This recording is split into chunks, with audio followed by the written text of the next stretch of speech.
Today, NASA held a press conference detailing a pair of discoveries made at both Europa and Enceladus. One of them gives us a potential way to more easily study the subsurface ocean that is believed to lie beneath the ice of Europa, and the other gives an extraordinary insight into the habitability and conditions in the ocean at Enceladus. In the press conference, NASA scientists announced that they had used a mass spectrometer on board the Cassini spacecraft to measure the chemical makeup of the plumes that Enceladus emits. These plumes are believed to originate from the ocean below. Within the plumes, they found hydrogen. This has far-reaching implications for the habitability of that ocean. Firstly, hydrogen can be used by microbes as an energy source. They can combine dissolved carbon dioxide in the water, which is also seen to be present in the data, with hydrogen in a process called methanogenesis due to the byproduct being methane, which is also present in the data as well as ammonia. The presence of these, however, do not necessarily indicate life, and as it turns out, there may be a huge insurmountable challenge to the idea of Enceladus currently hosting life. More on that in a minute. But it does mean that the chemical energy needed to support life is there, and while they have not yet detected sulfur and phosphorus, they have found all of the other elements needed for life at Enceladus. Given the models of the makeup of Enceladus that we have, it does seem likely that sulfur and phosphorus will eventually be detected. Another interesting finding made by the mission regarding the hydrogen is why it's there. The best explanation is that the water is reacting with the hot rocks of the ocean floor and thereby producing it. There's no way to know yet, but one way this could be happening is through the presence of white smokers, similar to what we find at geothermal vents in our own ocean. These are rich abodes of life on Earth and could also be at Enceladus. But there's a few problems. A 2016 paper, links to all of the papers relevant to this video in the description below, presents that Enceladus and the inner moons of Saturn might not be that old and only formed about 100 million years ago. If that's the case, then it's unlikely that life is present in the subsurface ocean.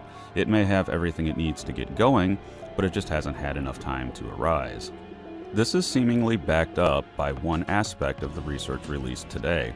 Enceladus has a significant amount of food, so to speak, for life there. So much so that they were able to calculate a calorie count of sorts. It's got plenty of food, and that could indicate that the reason for that is because nothing is eating it. And that brings us to the second discovery announced today. To study a subsurface ocean, you need access to it. That's easy at Enceladus because its plumes are currently spraying material at all times. This is not the case with Europa, even though it's thought that the surface is very active with ice possibly subducting under other ice similar to a tectonic plate. It's so active, in fact, that the place has almost no craters. That sort of constant intermixing of surface material with the ocean is interesting to say the least, especially where life is concerned. But we now seem to have strong indicators that plumes do indeed crop up at Europa fairly regularly. Using the Hubble Space Telescope, another team found indicators of an intermittent plume emanating from the same spot on Europa, which appear to be cracks. Further, when they looked at data from thermal maps made by the Galileo spacecraft years ago, they found that the same area is significantly warmer than the surrounding areas. While not yet set in stone, this strongly indicates that the plumes exist, and that gives us the opportunity to study their composition much like Cassini studied those at Enceladus by having a spacecraft fly through them. Just such a spacecraft, the Europa Clipper, is in development and will be equipped with a highly advanced mass spectrometer that is sure to reveal much about the composition of those plumes. Now, there is one last aspect of this that's worth including in this video.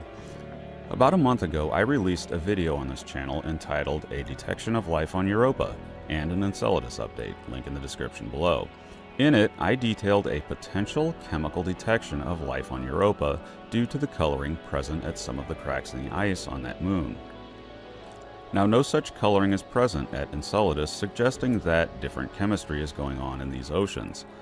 It's unknown why that is, but while Enceladus may be too young for life, Europa is over 4 billion years old.